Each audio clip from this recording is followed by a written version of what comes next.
Welcome to the Sailor Noob podcast, where a superfan and a noob talk about the original Sailor Moon episode by episode. I'm your host, Mikan Hana, joined by my co-hosts. I'm the co-host and the noob, Caliban, and I want to know, when is Chibi-Chibi gonna leavey? And we're a couple of magical people ready to Moon Eternal make up this episode.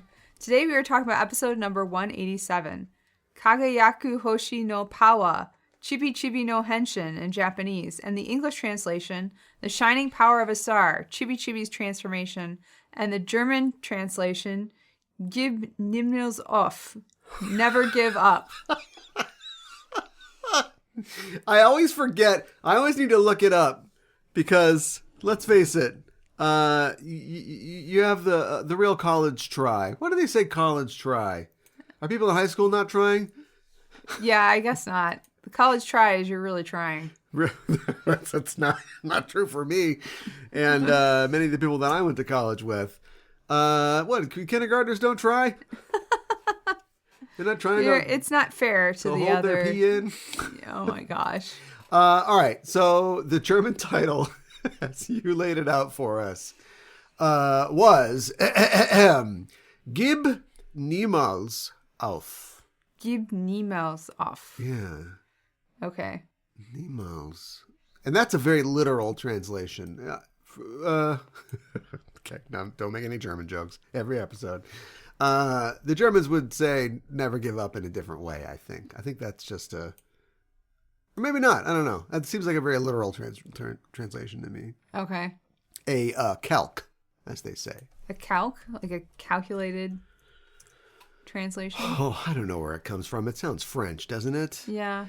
It's a loan translation is what a calque is. Okay. So if you say, if you have like a figure of speech or something like that in your language and it just gets taken directly and put into something else, then you have a word that is in the language of what you've translated it to, but it's not very colloquial. It's not something that they would really say. Okay, I get what you're saying. I think a good example is like, this happens a lot in Asian languages. Anytime you hear them say something that isn't just them trying to say baseball or something like that, like radar is like radar or something like that, however they would say it, with their phonetics. Right. Or like if you said, I don't know, like it goes without saying, that's something that we say a lot.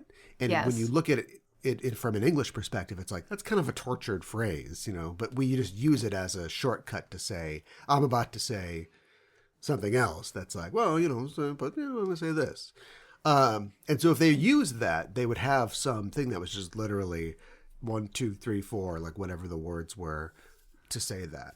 Okay. I understand what you're saying. Like my host mom, she would always say, please take a rest. Please take a rest. Which...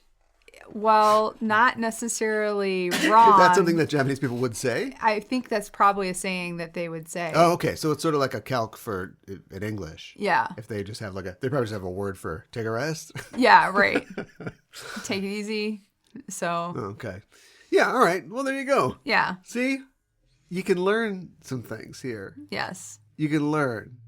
You can learn to pronounce the word adaptation correctly.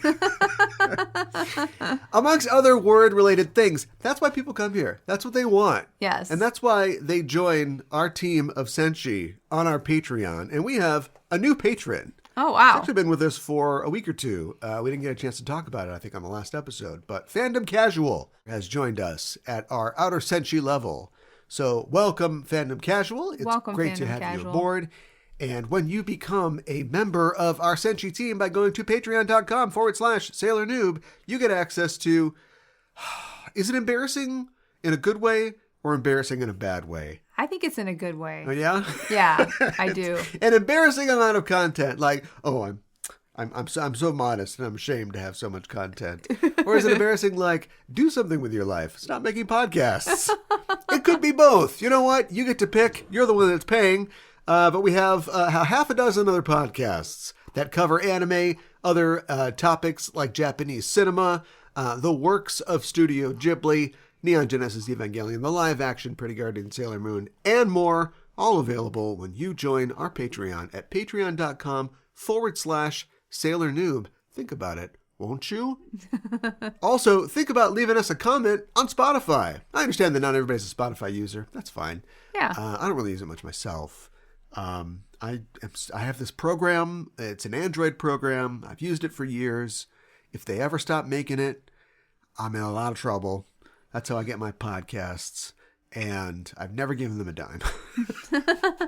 People, and this isn't for me, give money to not us, to somebody else. If there's something that you use that's like, except for WinRAR, but if it's freeware, and the thing comes up and says, hey, maybe just give me something. Give them something.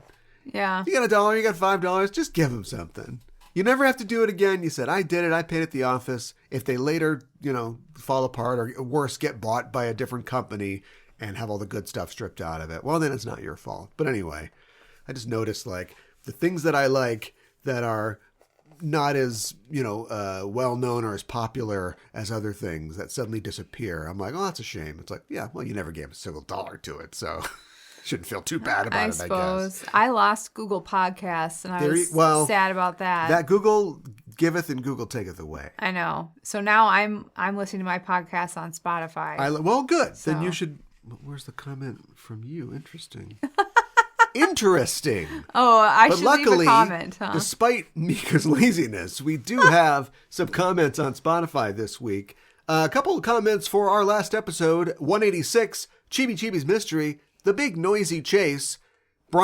User Bryant says, this episode gives me Scooby-Doo vibes since it's considered a mystery and Usagi and the gang are tracking down Chibi-Chibi's footprints. Yeah. Imagine Scooby and the gang were there with the crew tracking down Chibi. The bulldog reminds me of Looney Tunes. Also, I love Manaka's outfit. And that she had a nice outfit in that episode. Yeah, she did. It is. And then you compare this with the, there's a monster at the camp gang. Yeah, Jinkies. Right. We got to figure that out. Yeah. What's up? They finally Scooby-Doo. Watch the Hanna-Barbera cartoons in Japan, and they're like, wait a minute, this is perfect. I got some good ideas. We're just going to flip a milk bone into Usagi's mouth, and she'll do whatever we want. Oh, my God. Thanks for your comment, Brian. Also, Skater Kid 13 says, another weird episode that made me crave brownies and icing for some reason. I also am curious, if the show were to come back in the form of a reboot, would you guys be interested if the show were more adult? What about making the reboot a crossover movie with other 90s anime shows or perhaps with live action? Interesting. Okay, so some questions here. Let's parse this. If it was more adult, yes. Believe that we've talked about this a couple times. Yes. I think, personally, I think that, with even something like Demon Slayer, which is like for all ages, it has some like, it's rough. Yeah. And then you look at the really popular anime like, Death Note, or I know it's a while ago, but like stuff like that. The adult themes are there already. Yes. Even the things aimed at younger audiences. And so I think that you would, there is a, using this word carefully, purity to Sailor Moon that people appreciate. They're not having to worry so much about what your kid's watching. I'm not calling Sailor Moon a babysitter, but would that be fun? Or would everybody be dead? Babysitter? Sailor Moon babysat you. That's a good question. She would definitely let you alive. pee on her school rival. We saw that. We know about that. Yes. Sailor Moon R. But yeah, I think that would be great. And then crossover movie with other 90s anime shows or with live action. Yeah, you hook her up with the Magic Knights, or a card captor, What about Dragon Ball? Or Dragon people, talk about that. Then they'd have to come down on where is Dragon Ball exactly? Is it another dimension, or because is it the future? Because Earth doesn't look like that. That's true. There's a lot more round Chinese hills on their Earth than there are on ours. But that could be really fun. Hook her up with Attack on Titan. Oh my God, no. Or with live action, that would be good too. And of course, I have to make a little plug here for our entire show, our coverage of the live action Sailor Moon show, available on our Patreon. Yes. And of course our probably, I guess, the last episode, unless something that I don't know is going to happens, but the last episode where we kind of gave our pitch for a pilot episode, a sort of a reboot, a rebirth Yes. A live-action Sailor Moon R, where the R stands for rebirth. So check that out if you're a patron. But yeah, continually, I know you are too, always mystified that there's not more Sailor Moon stuff. I know. I really wish Nako would give her blessing and create more Sailor Moon. Maybe she saw Rings of Power and she's like, I made the right choice. She's watching the Wheel of Time and she's like, that must be it. Yeah, let's keep it the way it is. Let's just keep it this way. Thanks for your comments, everybody. And you can always leave a comment and tell us what you thought about the show on Spotify, on your app, or on your web zone. Cal, do you want to tell us what happens in today's episode? Okay. We open on Juban Senior, where our squad girls are looking at a poster for the annual Juban Co-ed Ball Game Tournament. What kind of ball game? Everyone! Volleyball, basketball, dodgeball, Calvin ball, Ernie ball, Thunderball. You sure love to ball. Oh, we got all the balls in the world right here, man. Makoto asks Usagi if she's decided what sport she'll be playing, and Usagi says, I haven't been good at ball games since I was a child. Manako, you're playing volleyball, right? Was that a dig? I don't think it was a dig. And Flip? No. I outgrew ball games. Oh, Manako? Well, Manako is ready for some balls, and she'll be playing with Taiki. I'm trying to be good. I swear. I'm just saying what's happening in the show, okay? She says, I'll make a love-love toss, and Taiki will make a love-love attack. In the end, we'll... And she vapor locks. She's just thinking about the possibilities of this matchup. Mako is like, oh, we don't have to hear anymore. It's just going to be about taking a bath anyway. Usagi says, what are you going to play, Mako? And Mako says, well, I'll tell you what I'm not doing. I'm not playing basketball just because Yaten is... And Usagi's like, oh, so you'll make a love-love pass, and he'll make a love-love dunk. Usagi! Funny! Yeah. What's going on? She's dunking on her peers. I don't recognize our girl. I know. She's so acerbic. I kind of like it. Usagi says, oh man, what if Ami-chan finds out? Yeah, as long as you don't play slutty basketball. Oh my god. Which is basketball in high heels, I guess. I don't know. I just created it right now. My point is, who cares what Ami thinks? But credit to Usagi for not making a big deal out of Ami slut-shaming her. Yeah, right. A less mature person might say, Yaten, yeah, go for it. In a spiteful way, but not season 5 Usagi. No. Usagi, I think, is unreliable in the short term, but reliable in the long term. That's true. You think so? I think so. Give her big tasks. Don't give her little tasks. Yeah. Save the world. Don't get eggs from the store. That's not going to go well. Well, speak of the prude, and the prude appears. Ami comes sliding in, reading a book called Very Difficult Numbers, which is just showing off at this point, and says, it's mixed boys and girls, right? And Usagi's like, Ami! And Ami is wearing some mirrored aviators, which I feel like I might be missing a reference here, but we are talking about volleyball. We are talking about cool mirror shades. As an American, my immediate touchstone is Top Gun. Yeah, I was going to say. These girls literally want to be playing with the boys. After chasing Yoma, it's one of life's simple joys, playing with the boys. Ami pushes her mirrored shades up and says, how about you, Usagi? And Usagi's like, well... And a voice says, Dumpling is going to play softball with me. Seiya's there behind Usagi. And this scene is getting crowded. Yeah. How big is this hallway? Usagi turns and says, what? Come on. But Seiya says, I already told the teacher. And behind Usagi, the girls are like, oh. Except for Mina. She's still vapor locked. Ami says, it's mixed boys and girls. That's all she can think about. But Usagi says, hey, knock it off. And Seiya says, you haven't picked a sport yet, right? But Usagi says, I hate softball. But Seiya says, I'll give you special training. And Usagi says, special training? You got that kind of time, Mr. Idol? You don't have a after-school special or something to shoot? Yeah, right. A second-floor window to jump out of? And Seiya says, I'm going to spend my very precious free time with you. You should be appreciative. And Usagi screams, "I'm so happy I can cry!" Who is this girl? I know. To get this firecracker. Up the hall, some students are watching this exchange, 3 girls in particular. And we really busted out the animator's Big Book of Hairdos for this one. We've got brunette headband bob, ginger pigtails, and black and straight. Headband says, "Who are they? They're always hanging around Seiya." Are we going to find out that there's like an entire Bizarro squad? Like that episode of Community? That would be great. Where they just like talk to the people who are affected by the 7 characters. Yeah, of the main right. character. Like, these guys are terrible. They're always like eating all the chicken strips. And What is wrong with you people? these girls seem like they're from another show or something. Yeah, they do. I mean, you're telling me that everyone doesn't know the loudest, smartest, tallest, and horniest girls in school? Come on.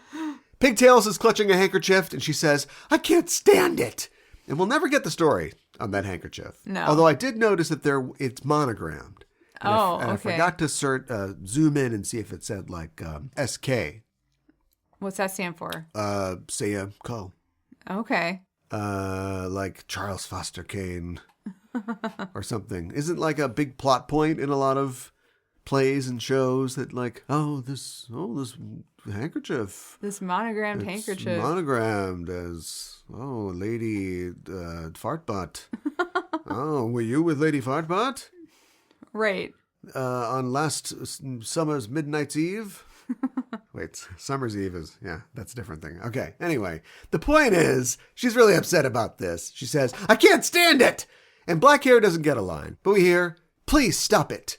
And these new girls turn around, the scene is absolutely packed now, and say, "Sonoko-sama." And we see a green-haired girl holding a rose who says, "I have a good idea. Let me handle it." Uh-oh. Yeah, really. "You're cool. Don't come to school tomorrow." Lady with green hair and a rose. Is this supposed to be somebody that I know? Is this a reference to something? It's got to be a reference to something. You think it's a reference to something? Yeah. Huh. I mean, you're spoiled for choice, much like our Patreon, when you're talking about anime that are set in high schools. It could literally be anything, but there are some standout ones, right? Yeah. So that's, we need your letters on that one, I guess. This has got to be a reference to something. We cut to the face of the one character who's not in this hallway, Rei Hino, and she's not happy, as she says, "You're going to play softball with Seiya?" The entire squad, along with Chibi-Chibi, are sitting on the baseline of the ball field, as Usagi, in her practice uniform, says, "I know, I told him that I hate it." And we see Seiya warming up in the background. Rei says, "Then refuse. Isn't Mamoru your boyfriend?" And Usagi says, "Why are you mentioning Mamo-chan?" And Rei is like, "What do you think of Seiya?" But Mako says, just forget it. Minako, looking very downtrodden, says, "Usagi doesn't understand his position as a star." Yeah. Usagi is mostly guileless. Mostly. Mostly. Yes.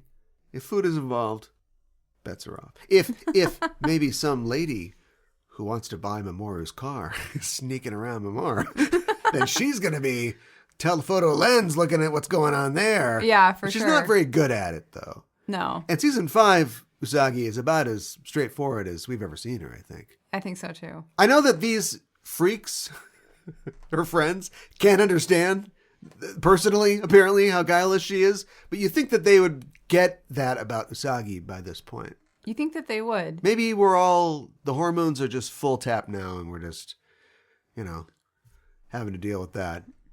Be interesting if we explored that instead of bringing a little fuchsia-haired goblin in here. Just focus on her instead. Yeah, I know. Seiya says, "Let's go!" And Usagi's like, okay, as she walks onto the diamond. And Mako says to the girl, "Is it normal to get special training?" And Mina says, "Is he planning to win this game?" And Taiki says, "He is." It's Taiki and Yaten! Yes. They're here leaning on the fence. And Yaten says, he doesn't like losing anything. Rei says, "But they're not going to win." I mean, they need another 7 people for starters. For sure. Yaten says, "Why?" And the girls all say, "You'll see." Seiya's at the plate. He's going to start by hitting some balls for Usagi to shag. No innuendo here, just genuine baseball slang. Oh my gosh. Maybe he's starting off a little hard because he knocks a frozen rope straight through Usagi's legs. Just real honest-to-God baseball slang here. As she tries to leg it out past the mound, it's baseball slang. But he beans her in the face with a can of corn, and she goes down. Bush League. Oh my god. The squad is predictably unimpressed. They've been here many times. But Yaten and Taiki find this pretty amusing. Seiya runs over to see if Usagi is okay, and she sits up with a ball stuck to her face, saying, I am not. Seiya says, you've played softball before, right? And she says, I have, but I forgot. I played it a long time ago. That's something I hear from Mika a lot. Okay. Have you seen this movie? I saw it a long time ago. Yeah. So functionally, you have not seen this movie. Yeah, correct. We hear raucous female laughter from off the field, up the hill, and we see a giant banner being raised that says, Love, love, 3 lights. A brash female voice says, with that skill level, you don't think you can win, do you? Don't make me laugh. The squad looks up in awe as Mina says, it's the Love, Love, 3 Lights gang. And Ami says, that's right, the captain of the Juban High School softball team and the head of 3 Lights bodyguards. What? And the head of 3 Lights bodyguards, Ijuhin Sonoko, class 2, 3rd year. And we see a girl with ankle-length green hair and a pink bow as Ami finishes by saying, she's also number 1 in the fan club. Yeah, and her sweat smells like lavender. Her period lasts for 30 minutes on the same day each month, and she can eat whatever she wants. Oh my god. The squad is floored that this girl is first, Ichiban, in the club, and they all bow down as Chibi-Chibi just laughs. She knows all are equal in hell. Oh my god. How is this girl the head of their bodyguards?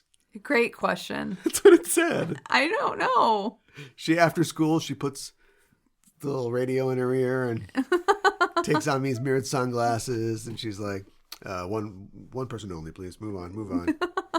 Have your things Keeps to the sign fans ready. away from them. Oh, one, this girl here. Yeah, Okay. right. You're okay. Seiya says, hey, you gals, I'm on my own time. And Sonoko, backed by her posse of coiffed classmates, says, I know I'm being nosy, but we can't stand something. And she points at Usagi and says, that loud and impudent girl. And Usagi says, what? I have a way better boyfriend than Seiya. Sonoko does not agree. And she says, better than Seiya? And Usagi is tackled by Rei and Minako. What? I don't know why they tackle her. Minako says, don't provoke them. And Rei says, they're scary when they're mad.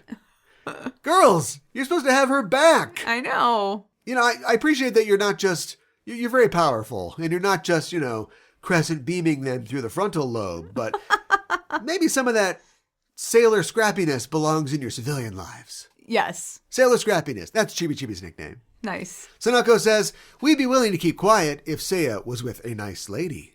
But there's no way in the case of that monkey girl. Oh my god. So this is like a protest, I guess. Yes. I thought that sign was like for their their 3 Lights rally, but apparently it's like, hell no, she's got to go. I thought it was for the 3 Lights rally as well. But it's not a rally. They're like, we have some demands. You must meet our demands. Usagi says, who's a monkey girl? Seiya says, what can I do for you then? Sonoko says, how about deciding the issue with the result of the games? If we win, you stop associating with that girl.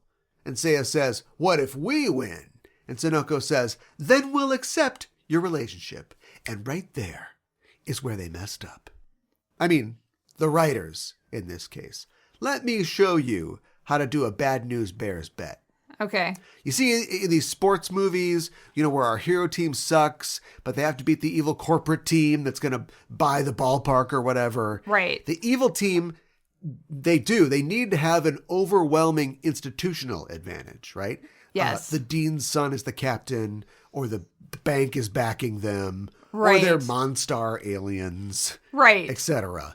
And so the hero's only hope is to make a winner-takes-all bet that would be foolhardy for a person in position of power to accept. Yes. You know, like, if my crappy team wins, the whole orphanage gets free ice cream for life, or something like that. Yeah, right. Because the heroes already have nothing to lose.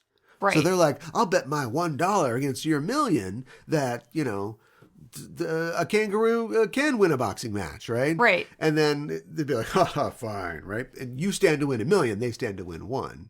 Right. It doesn't make any sense. No, it doesn't. But at that point, the hero has only $1.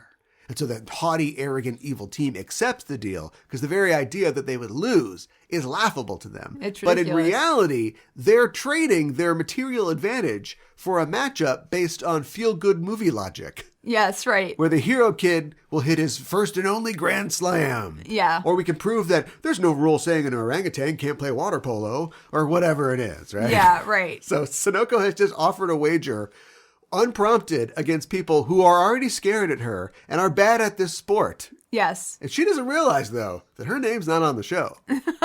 Right. Yeah, that's your first mistake. Seiya says, fine, we'll win. And Usagi says, wait a minute, don't decide this by yourself. Sonoko says, looking forward to seeing you at the games. And she struts away with her entourage. Usagi says to Seiya, listen, I'm not dating you. And Rei and Mina say, just a minute. And they drag Usagi a few feet away and tell her, this is a good chance for us. Even if you try really hard, you're not going to win. And Mako and Ami slide in and say, that means that you won't have to hang around with Seiya anymore. Usagi is dismayed at this, whether it's because her friends don't believe in her or she wants to keep hanging out with Seiya. We don't immediately know. No, we don't. Seiya yells, dumpling! And Usagi says, what? And Seiya says, let's show them our love power. What? Has he got them bugged or something? I don't know. What the hell?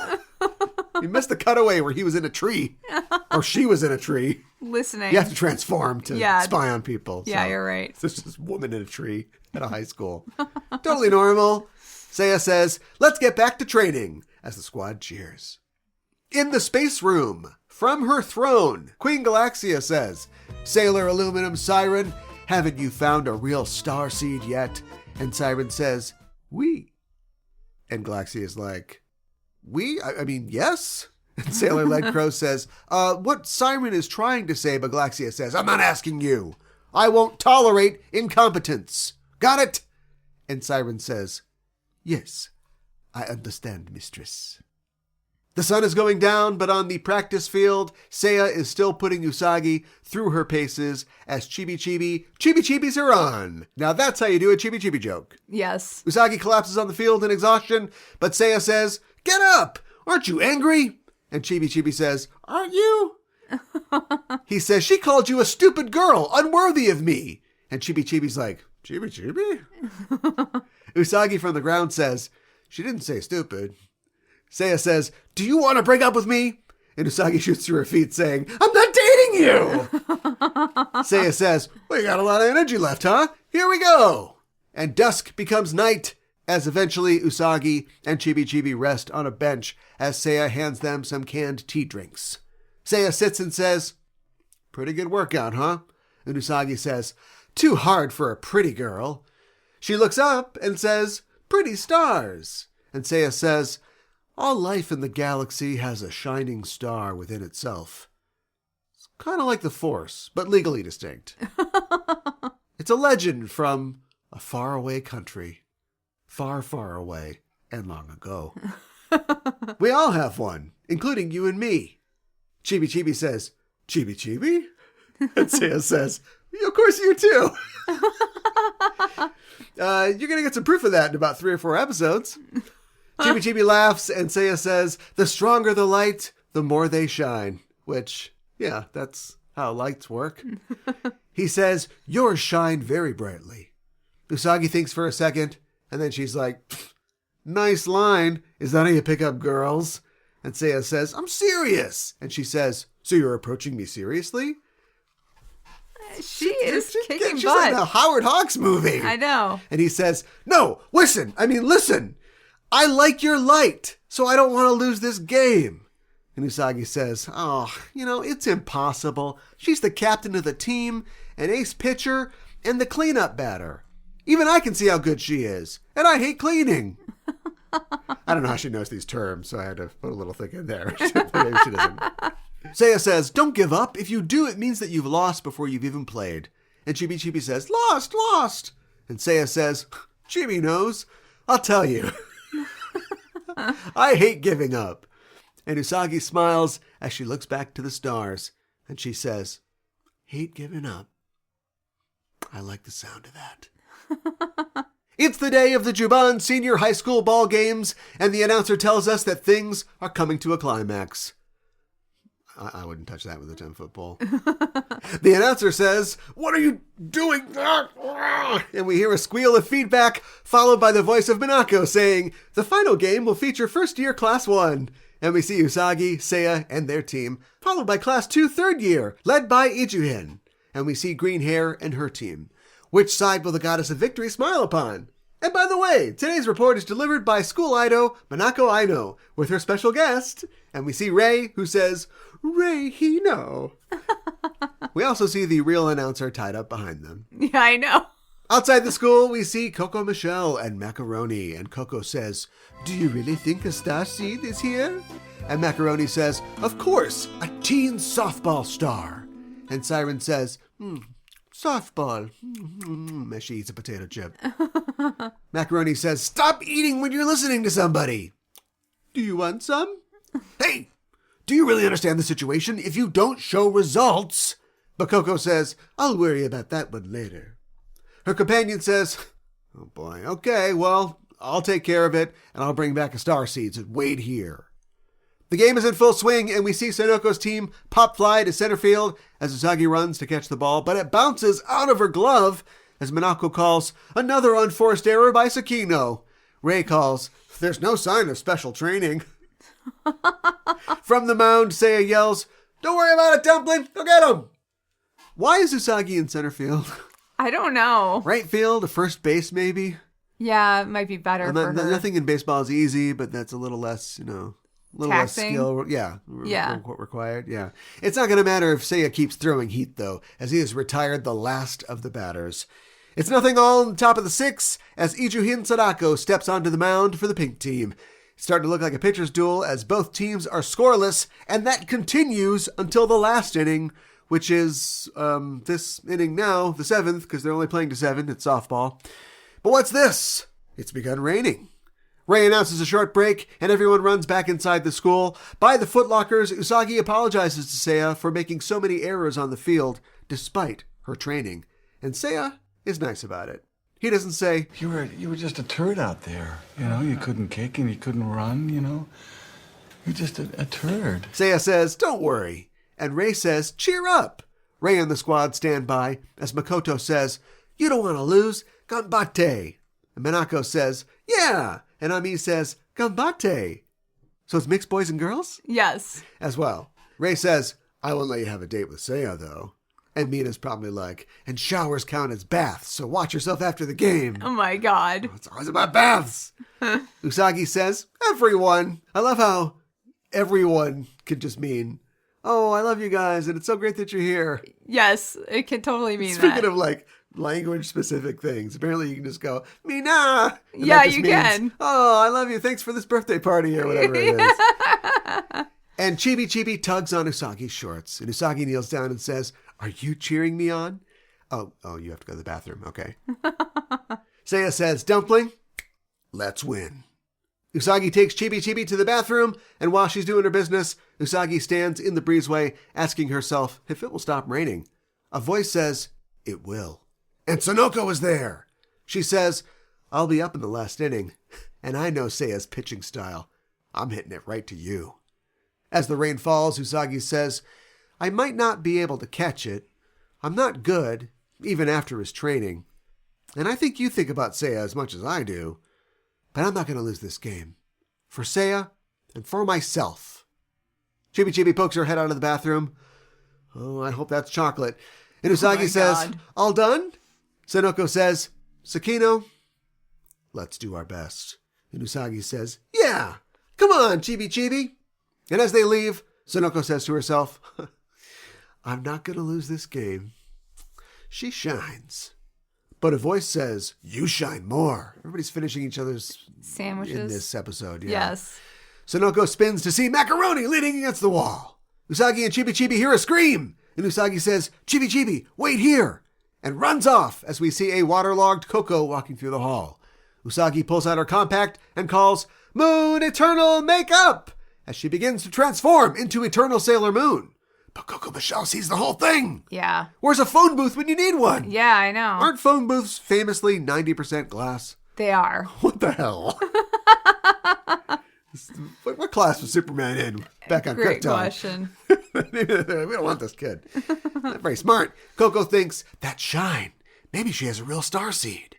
We see Sonoko's starseed go from bright to dark, and Sailor Leg Crow says to herself, another dud. Now what? But we hear, hold it right there! You attacked Pink Southpaw Sonoko before the end of the game! I can't forgive you! She was a Southpaw? Apparently. This is totally new information! We have got to work on our scouting reports! In the name of the moon, I'll punish you!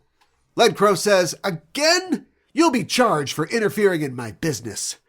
It'll be $3.50. What's $3.50? $3.50. As her phone booth takes her away, Crow says, Sailor Leader, take care of her. Sonoko transforms into Sailor Leader, a beer commercial's idea of a softball player. She's got hot pants that are unbuttoned, just at the top, zipper up, button down. Yeah. A long softball dotted ponytail, and softball boobs. Of course. You can barely see the stitching.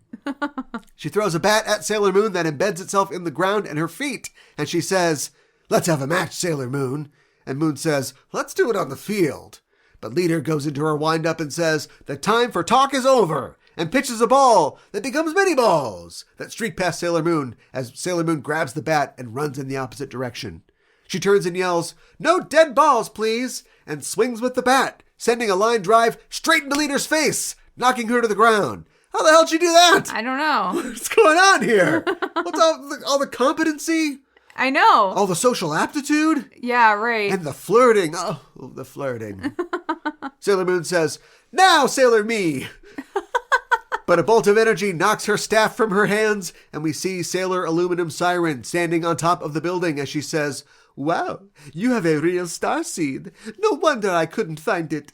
I'll take our shining star. And she leaps down, clawed hands out to land on Sailor Moon. Moon tries to hold her off as Siren reaches for her brooch, but Usagi sees her tiara laying just out of reach. Yes. And as she struggles, we see Chibi-Chibi dash out to grab it. But before she can, a recovered Sailor Leader stands in her way. Leader kneels down to grab Chibi-Chibi, but Chibi-Chibi leapfrogs over the phage to grab the tiara with both hands. The staff begins to glow brightly, and a pillar of pink energy stabs up through the rain clouds, revealing the blue sky underneath. Overneath?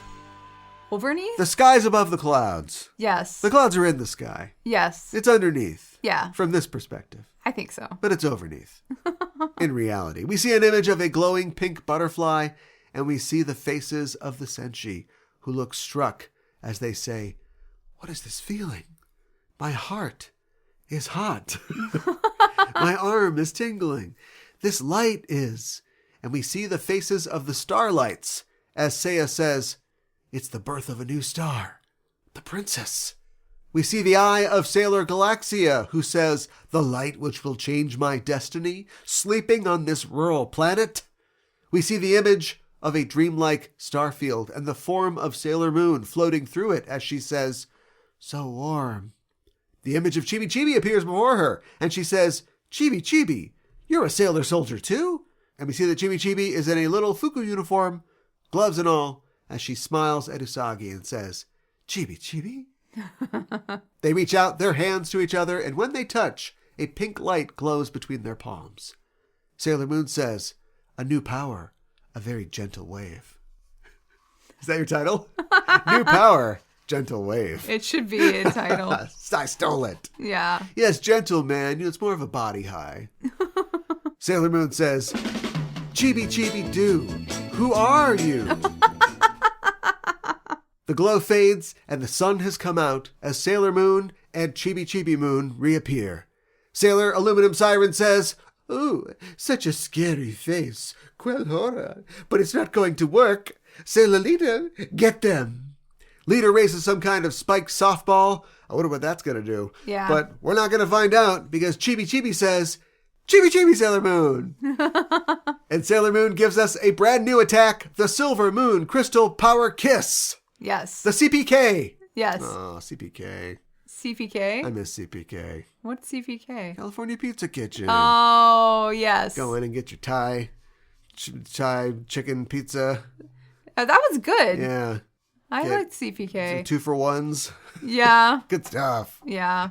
It had to be full of pizza and drunk by 6:30. A burst of light radiates from the TR, turning Sailor Leader back into Sonoko and restoring her starseed. Siren says, "Not bad. Now I'm getting serious." And she prepares to blast them with her bracelets, but we hear, "Hold on!" And the Sailor Starlights descend to stand with Sailor Moon and Sailor Chibi-Chibi Moon. Siren says, "Ooh, 1, 2, 3, 4, 5. I don't like these odds. I'll have to go now, but I'll see you again. Au revoir." And her phone booth appears to whisk her away.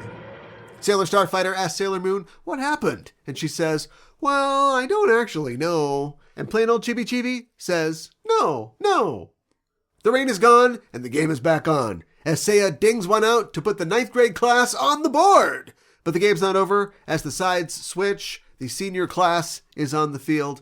Seiya ends up with a runner on third with 2 outs. Yeah. Which we're just kind of fast forwarding this thing. Yes, we I'm are. trying to imagine how we could have gotten to that. Like, the only way we can get to that is bad fielding, right? Yeah. Like a runner, unless that runner hit a triple, this runner is just stealing bases off of Usagi chasing the ball around the outfield, right? Yeah, right. That's how this happened. Yeah. Sail that one through, and then, yeah. All right, so not a no-hitter. And wouldn't you know it, up to bat is Sonoko. Pitchers hit in this league, and I guess they said she bats cleanup, right? Yep. So, which is number 4, I guess. So here we are. Seiya underhands a fast one down the middle, and Sonoko cranks it out to right field. Okay, I guess Usagi is in right field. Oh, is she? She is for this play. Okay. It looked like she was in the middle before. Usagi's legging it out. She's heading for the wall as Seiya cheers her on. She dives, glove out, and time seems to stop for a moment. She hits the ground, sliding to a stop. And in her glove, she's caught it! Yes. That's the game! Class 1 wins the pennant! Class 1 wins the pennant! Usagi holds the ball high as everybody goes crazy. Over this scene of victory, we hear Usagi composing her latest letter to Mamoru, saying, "We won the game! Isn't it great? Please praise me. P.S. Mamo-chan, I'm doing fine." And that's it. Yeah. You kind of feel it's same length as all the other ones. I don't know where it all went. But you kind of feel like there'd be like one more thing where they're like, "So what's the deal with Chibi-Chibi and the thing?" I don't know. Maybe we'll know soon. Yes. Or we cut back to, this would be where you cut back to Beryl's throne room, or I guess in this case, Galaxia's space room. Yes. And she's like, the tide of battle is rising for the final confrontation. Give us something. Yeah, right. She's like, we won this arbitrary softball game. Yay. I can still hang out with Seiya. Yay. Yeah, great. If only she'd lost. Oh my gosh. I am really off my game if I didn't know that the new little girl character that appeared out of nowhere wasn't the princess that everybody's been looking for. If that's what's happening. To be fair, well, to be honest, they like dodges sometimes. So maybe she is just an enigma mystery and we don't know. But if she is, to be fair, they did a good job of hiding the princess's hair color. That would have been a huge giveaway. Yeah. Although, I have to think back to, what's her name's crayon drawing. Maybe it's all in her hat, so we don't know. And I have done a good job of not Googling, About the princess? this situation. Yeah. Yeah. Because I don't know what the princess, I don't know any of this stuff. One time on Facebook, somebody had a collection of pictures, and I saw a lady, in an Egyptian costume. And I was like, well, that's clearly somebody in the future. But we've already met that character, so we know who that is. Yeah. Right. Or Wonder Woman or whatever she is. Interesting, though. Interesting. This episode's weird because it's got 5 instances that I counted of, hold it right there! Is that right? Which is very, I know she has to do it every episode, but it's a very Sailor Moon thing. And it gets overused. Yeah, it does. In episodes like this, especially. Yeah. Where it's just like, well, this scene is just going to run until somebody else shows up. Right. When you do it at the beginning of the episode, where they're in this hallway, ostensibly like 3 friends, and then more friends show up, and then enemies show up, and crushes show up, and it's just like a telephone booth on a college campus in the 50s. Like, how can there be so many people in this room? Yeah. But for them to just go, and the dialogue goes this long. Gee, I wonder what's going to happen. Maybe if you won't do anything. Oh my God. Finally, we can move the plot forward. Did you think that the I'm doing fine is she building to, well, obviously she's not going to get rid of Mamoru.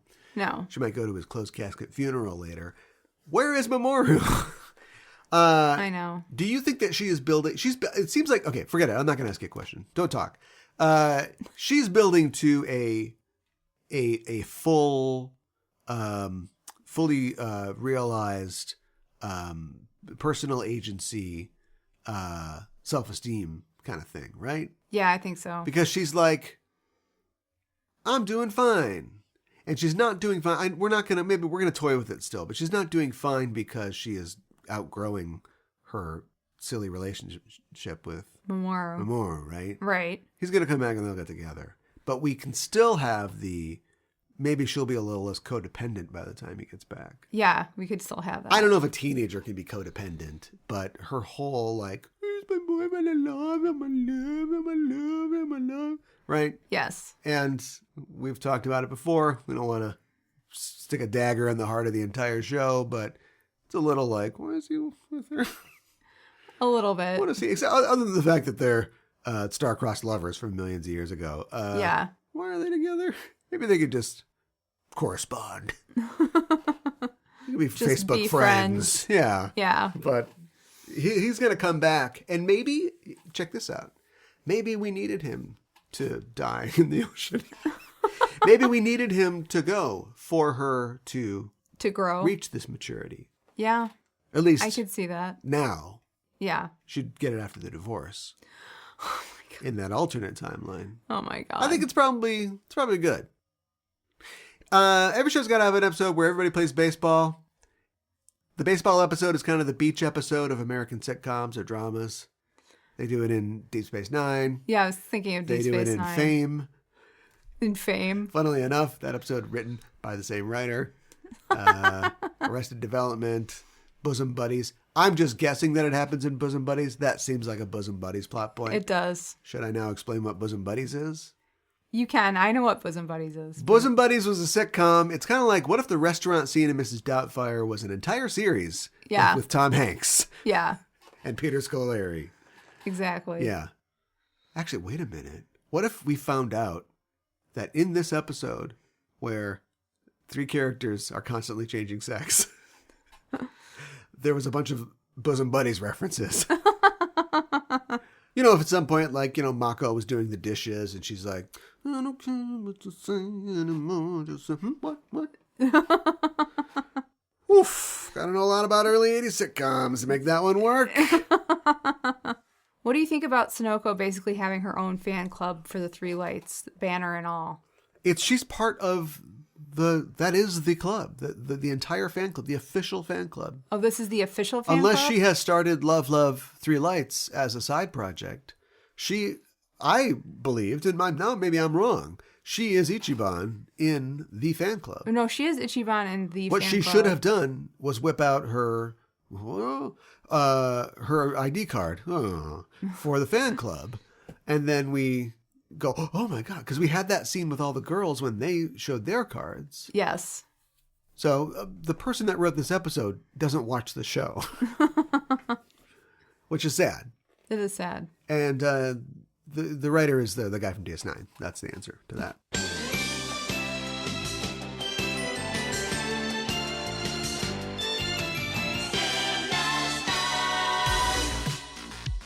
Would you recognize the color of television tuned to a dead channel? Have you seen attack ships on fire off the shoulder of Orion? Is Neo Tokyo about to explode? Are you a technical boy or a razor girl? Do you live 20 minutes into the future? Do you dream of electric sheep? Do you know Kung Fu? If your answer to any of these questions is yes, you may be a cyberpunk.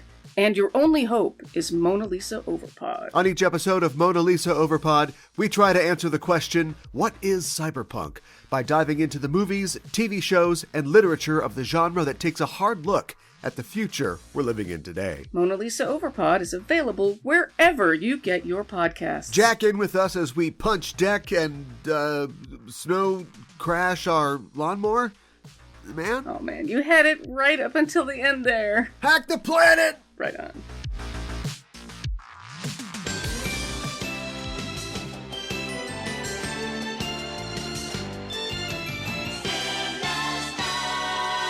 Today for Kuro Kuro Miru, or Curiously Looking Around, where we talk about elements of Japanese culture within the episode, we'll be talking about softball in Japan. I had a feeling that we were going to do that. Yes. Everyone knows that Japanese love baseball, but you might not know that they love softball almost as much. And the Japanese women's national softball team has won 4 world championships and medaled 13 times overall. That's pretty cool. Yeah. 4, though, well, I mean, I don't know if that's a lot or not. Like, how long have they had world championships for softball? That's a good question. Seems like a lot. Yeah. Oh. We'll talk more about the national team in a second, but first, here's a quick background on softball as a sport. Okay. Softball began in 1887 at the Farragut Boat Club in Chicago, USA, when George... USA! Yes. We invented softball! Yeah. When George Hancock, a reporter for the Chicago Board of Trade, invented indoor baseball. How drunk was everybody? Yeah, I know. There was a gathering at the boat club to hear the outcome of the Yale-Harvard football game. Oh, okay, so booze is involved. Yeah. When the score was announced and bets were settled, a Yale alumnus threw a boxing glove at a Harvard supporter. What? The Harvard fan grabbed a stick and swung at the rolled-up glove. George Hancock, a reporter, then called out, "Play ball," and the game began. With the boxing glove tightened into a ball, a broom handle served as a bat. This first contest ended with a score of 41-40. What? I know. The ball, being soft, was fielded barehanded. 41-40? Yes. Okay. They need better fundamentals there, I think. Yeah. Their ground game, not so good. Yeah. The Farragut Club soon set rules for the game, and by the spring of 1888, the game had spread outdoors. In 1895, Louis Robber Sr. of Minneapolis organized outdoor games as an exercise for firefighters. Huh. The game was known as kittenball, although lemon ball, diamond ball, mush ball, or indoor baseball were all used. Wait, kitten ball? Like, yes. Like a junior cat? Yeah, right. Why?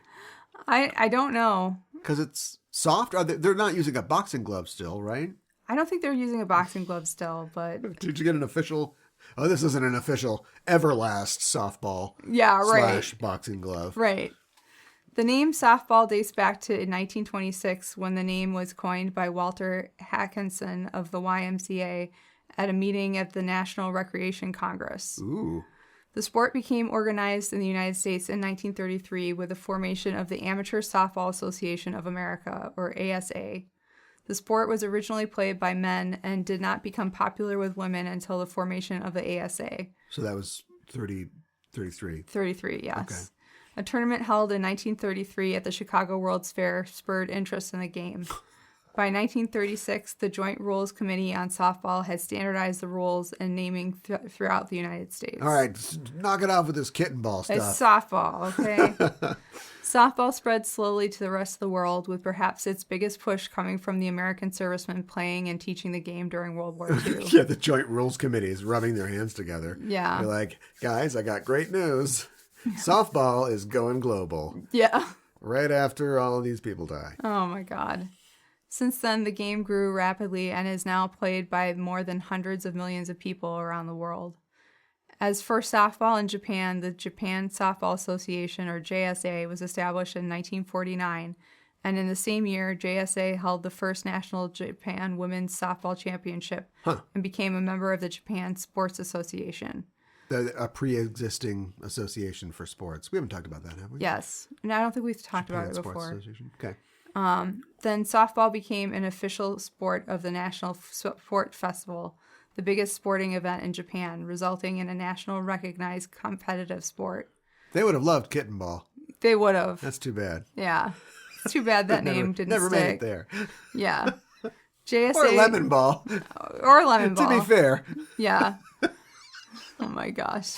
JSA joined the International Softball Association, ISF, in 1951 and took the first step towards world competition.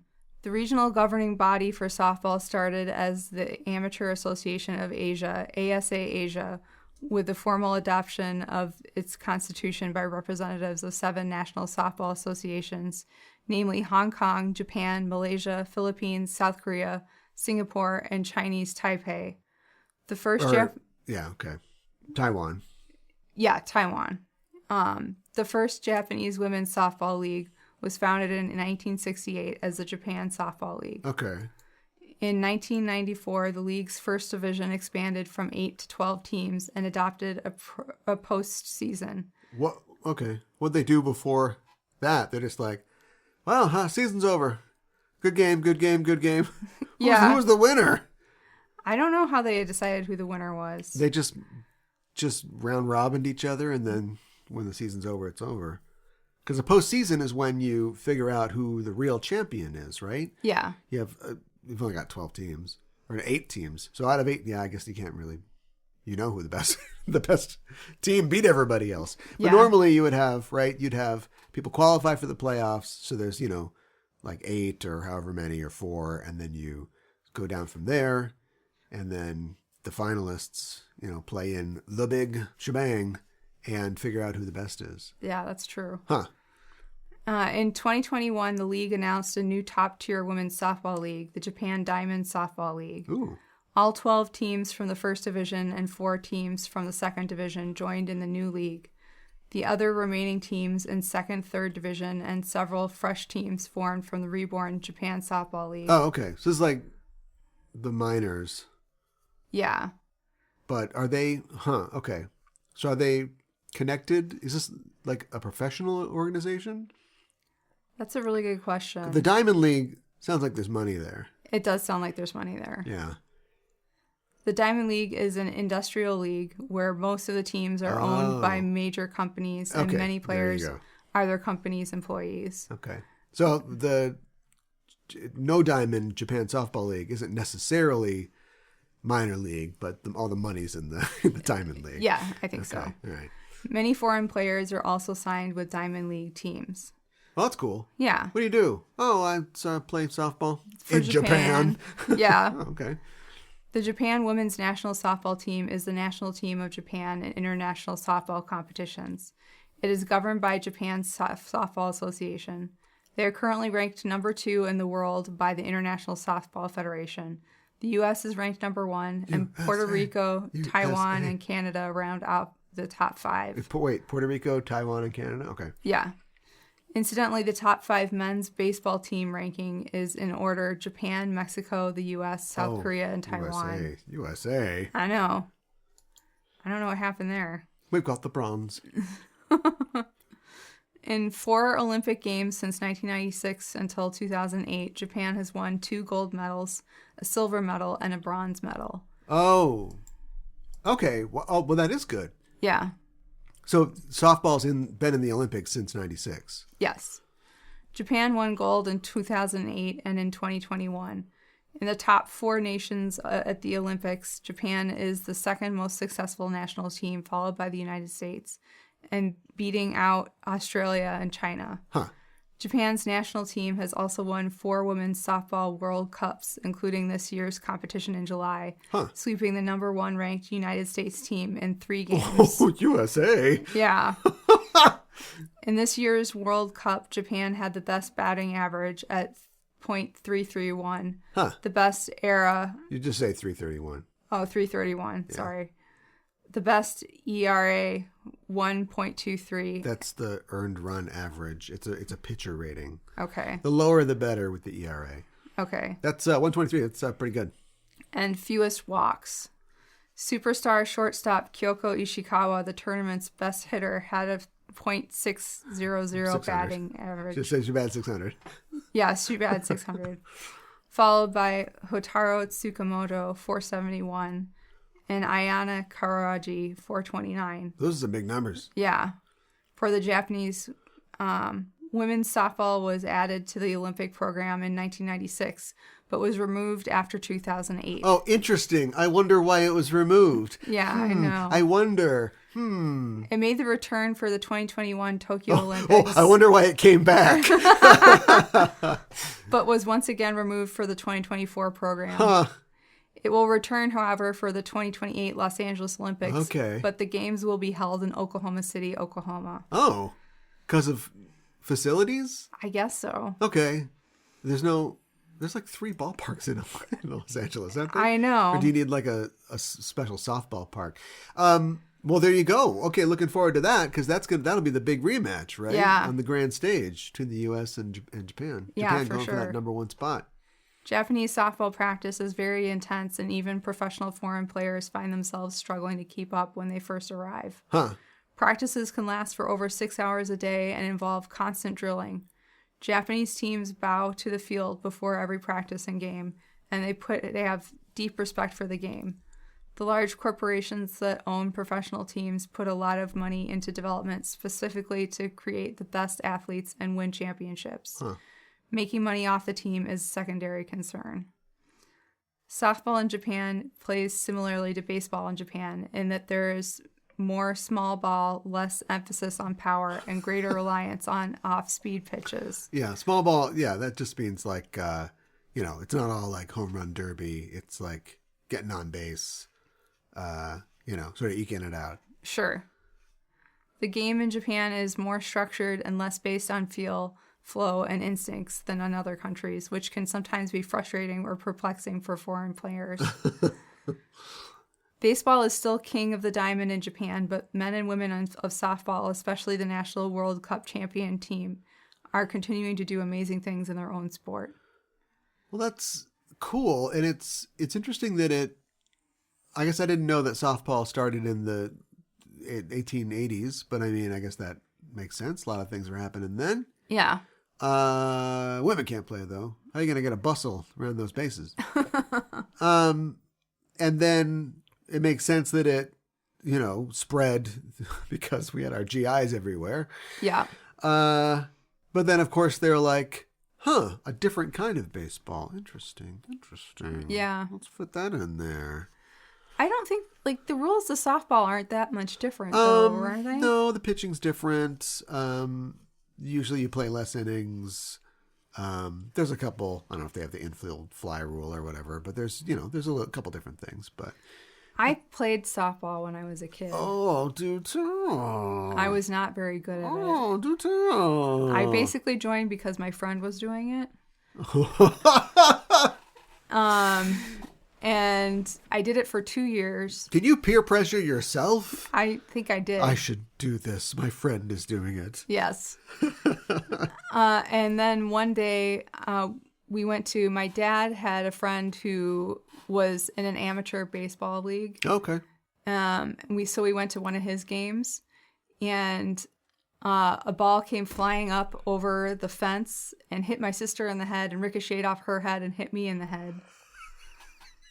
And later that same day, I was in the outfield and a pop fly came right towards me and I couldn't catch it and it hit me in the arm. And so I was like, well, this is a sign. I shouldn't be doing this. That's enough sports-related injuries for me. Yeah. So. And then you went out and got ran over by a Zamboni. Yeah. Well, I don't think that should let you necessarily give the whole thing up. I played. I love baseball. Unfortunately, it is a rich man's pursuit in this day and age. Yeah. You need a satellite cable package that costs $200 to watch the team that plays in your own city. I know. And they've gotten... I was a fan of the Pittsburgh Pirates, let's say. There used to be ways to watch them if you were smart, but they've really locked up a lot of those things. They've got the MLB TV like app thing that you can get, but again, that's something that's like a subscription. And then I don't think you can even watch blacked out games, so I still can't watch my local team on that. So I've been really frustrated. I listen to games on the radio, but you have to hear a Schweigert's ad every 10 seconds. Yeah, right. And so it's just annoying. The best thing is to just go to a game. Yeah. Hold on. We just got a new ballpark. So tickets are $40. Yeah, it used to be $8. Yeah. But I love baseball so much. When I was a kid, we would infrequently come downtown to watch local baseball team play. And it was some of my favorite times when I was a kid. And I thought, when I grow up, when I'm an adult, I'm going to, work downtown, and I'm going to live downtown in the relatively big city where we live, and I'm going to go see a ball game every day. Sure. And I'm going to go on my lunch break. Well, maybe that's not long enough, but I'm going to cut out of work early, and I'm going to watch a game. I'm going to get a hot dog, right? Right. I grew up. I worked downtown. I lived downtown, and the games were $45 a piece. Yes. So I won't be doing that. Yeah. So it's very frustrating, but I played a lot of sandlot ball as a kid. And speaking of getting hit by balls, I've been hit 100 times. I can believe it. In the head. Should have waited. In the head. I can believe it. That's where that goes. You just gotta, you just walk it off. That's what they say. Oh my God. That's what you gotta do. And then if you can, rush the mound. That's what you do. They give you that chin music. You gotta get up there. Well, I mean, I love baseball too. I like going to see games. You like eating Schweigert's sausages with grilled onions. Yes. and lots of ketchup. Lots of ketchup. Yes, lots of ketchup. Unbelievable. Puts ketchup on a hot dog. Ketchup, look, if it's an Oscar Mayer hot dog, mystery meat dog, that's ketchup, little mustard. That's fine. Who cares? They put cheese in them or whatever. Yeah. How come we stopped at cheese and hot dogs? How come we're not putting bacon or peanut butter, coconut in there or something like that? Yeah. Peanut butter. Don't knock it till you try it. But like an actual link with casing, like a good bratwurst, or a sausage link. Can't put ketchup on there. Come on. I do. It's not a French fry. I know. It's not a meatloaf. I know that. There's the town I went to school in. This has nothing to do with baseball, but the town that I went to school in had this weird hot dog shop. I can't remember what it was called. Probably had a cool name. There's actually a place near us now that reminds me a lot of that place. Oh, I know what you're talking about. And I used to go there infrequently because it was kind of a ways out, but we go out there and they had anything that you wanted. That was their specialty. They had like 57 different kinds of hot dogs. Yeah. Of just like the meat.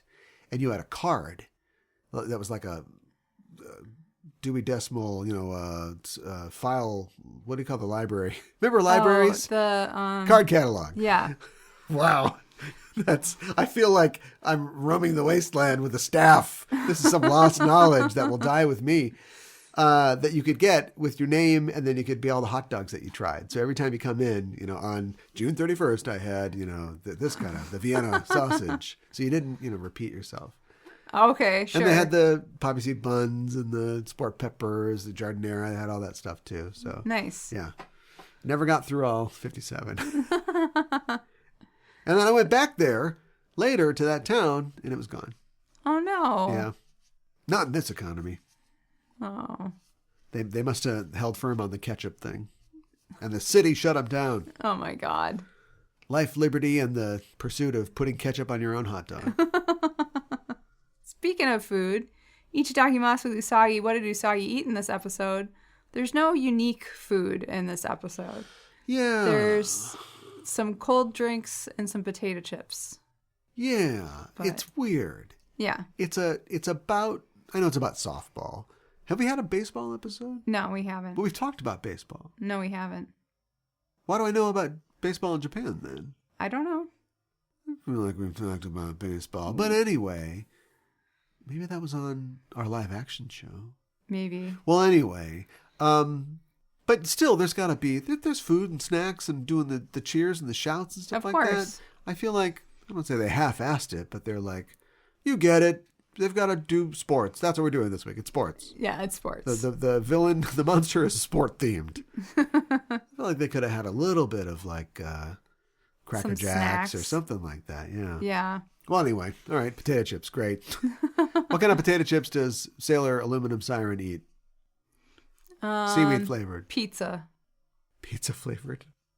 There are pizza flavored chips over there. They've got to have seaweed flavored ones too, right? Yeah, they do. Okay, definitely. Pizza. They've What kind of very- pizza? Pepperoni. Is it really pepperoni? Yeah, I think so. Okay.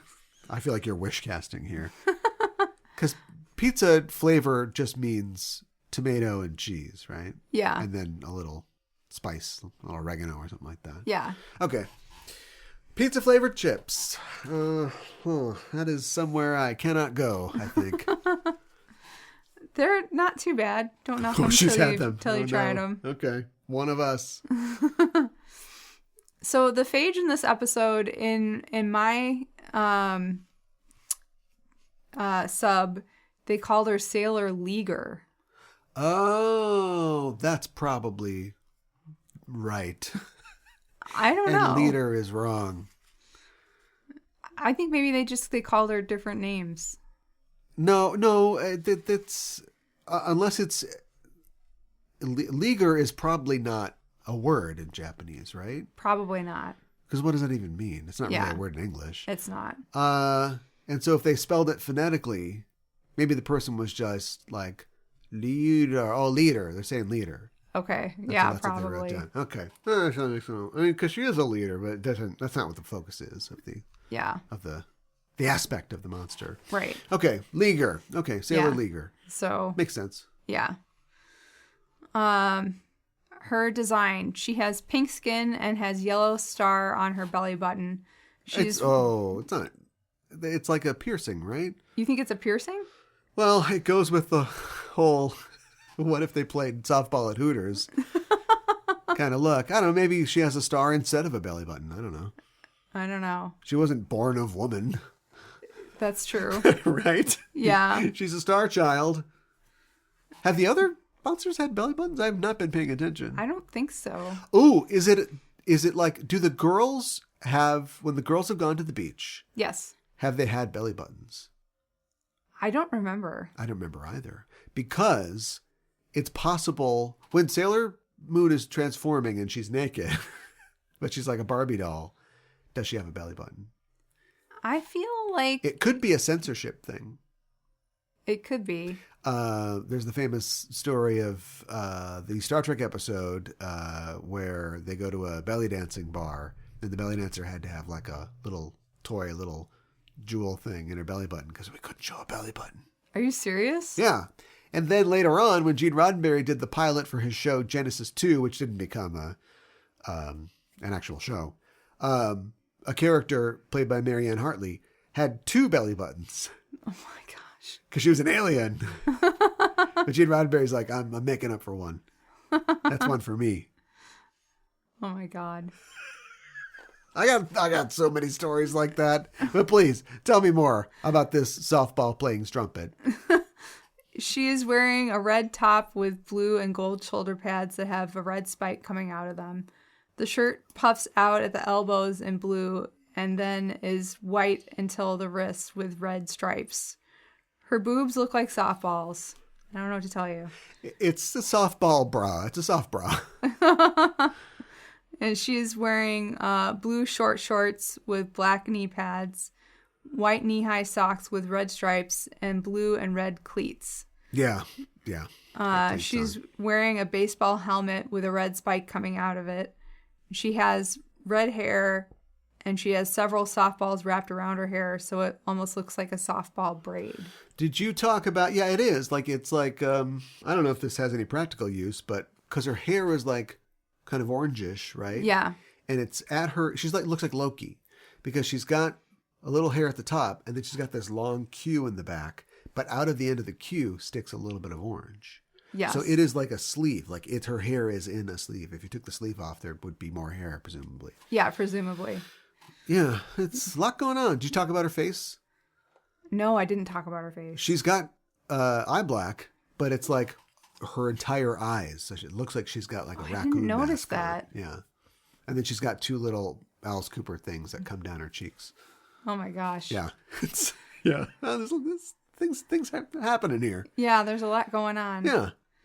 Now we're up to our rating. She throws a lot of softballs at Sailor Moon, and she has a ball with spikes on it, which she's going to throw at Sailor Moon. But she doesn't necessarily do a whole lot. It's true. So I'm going to give her 3 out of 5 dark stars. Interesting. I would swear, look, it's been 187 episodes. I would swear on a stack of Sailor V manga that we've had a baseball situation before. But if we haven't, all right. Well, if we haven't, this is solid, I think. I make fun of it, but it's right in line for what you'd expect. It's softball, sports themed, but she's a lady first. I'm surprised. Okay, my rating is a 4. High-heeled cleats would have got her a 5. That would have been great. Because you can never forget that you're a woman. But I did like that her cleats were the spikes were shiny and red, like they were fingernails or something like that. Yeah. And the little red horn accents I thought were good. I liked it. I thought she was good. Yeah, she doesn't really do much.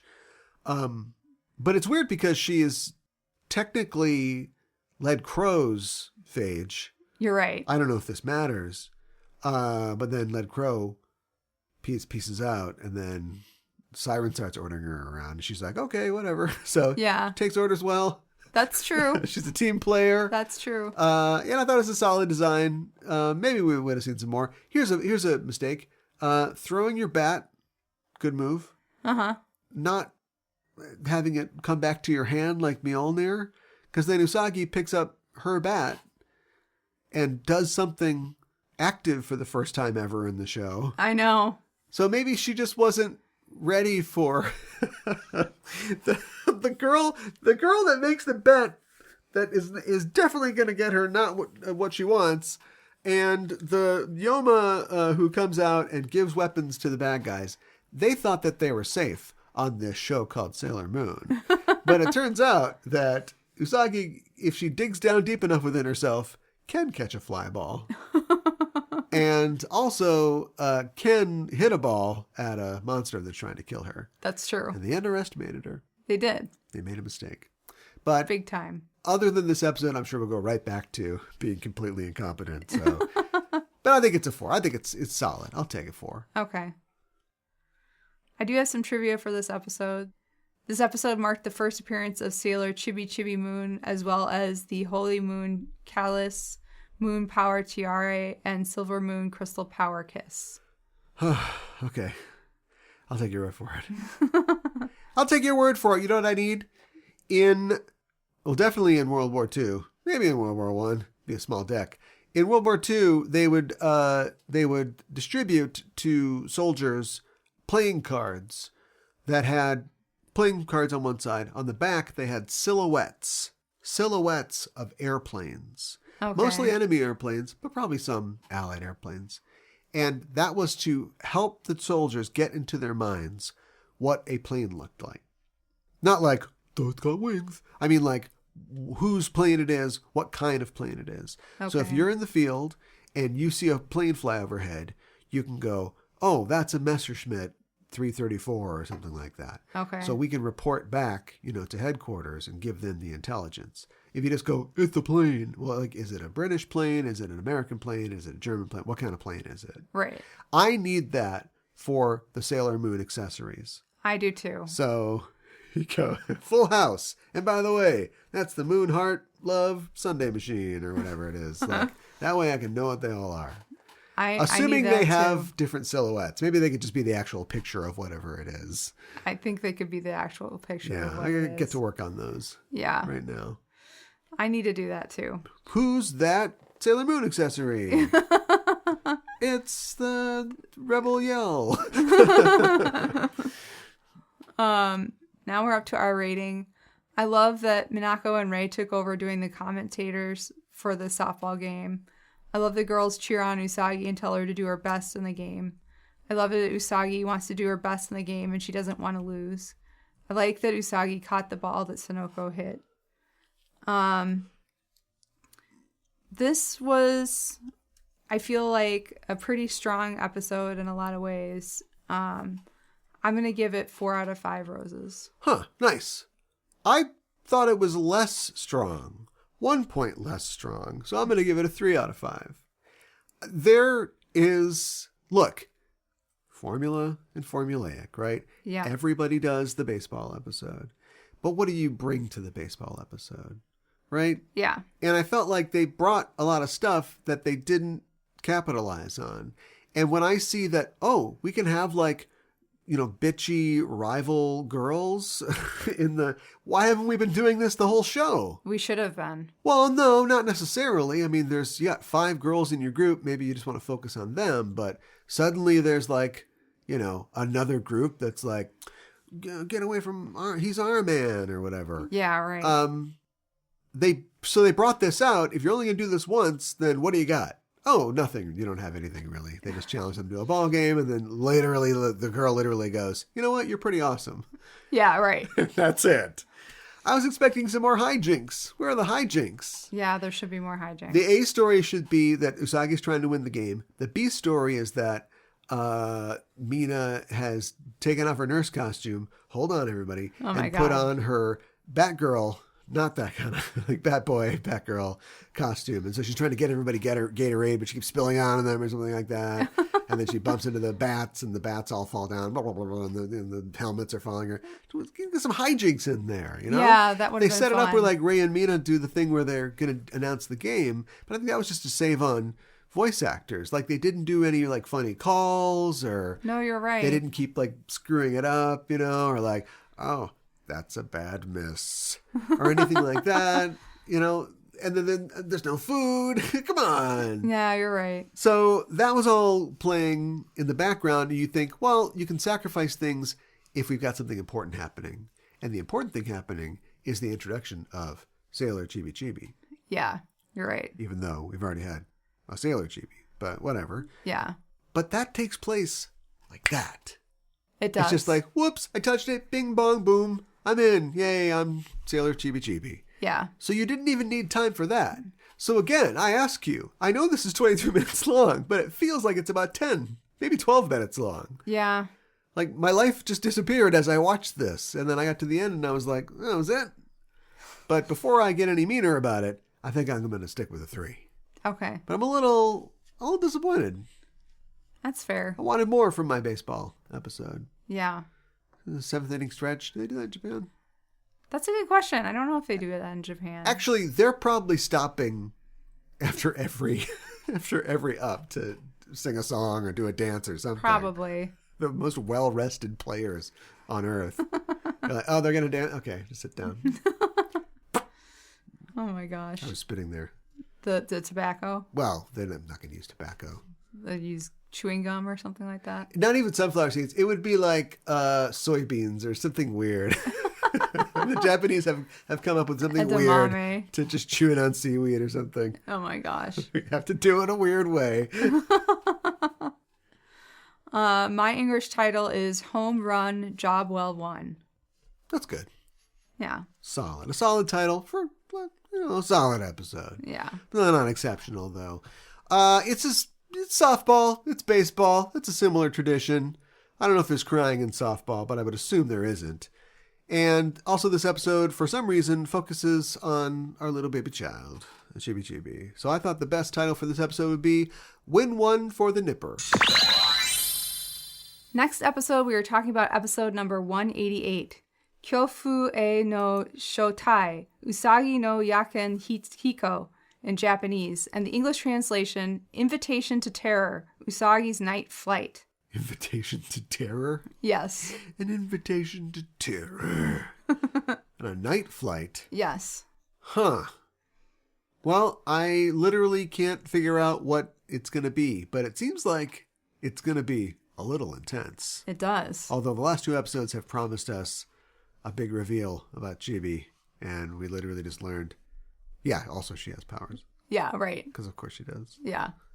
What happens if, has Luna ever gotten a tiara and a... You should have an episode where Usagi drops her brooch or whatever, and she gets knocked out, and Luna's like, oh, I don't know what to do. And her little kitty paw touches the brooch, and she's like, moon, kitty, power, magic. And she becomes human, or? No, she's a little cat with little Oh, tutu. okay. Like somebody went to Petco and got her A tiara and an animal outfit. cruelty costume. Yeah. Oh my gosh. Do animals like it? Come on. I don't know. Sometimes I feel like they do, or they just tolerate it. You know. Yeah. I think sometimes if they're like, Look, I guess if you could if your dog can take a test, I don't know how this works, to see if he likes it or not, fine. Cat costumes should be illegal. They just shouldn't make them. I have a good friend who puts her cat in sweaters. They will get Tolerates it. Well, or just for inside. Yeah, just for inside. I've seen people like walk cats. Some cats will tolerate a walk. And put like a little rain thing on them or little booties or something like that. Yes. And if your cat's, I don't know if it's like a serval or something, but if your cat is already fine with like walking around outside, then it's probably going to fine. Yeah, put the slicker on me, but whatever.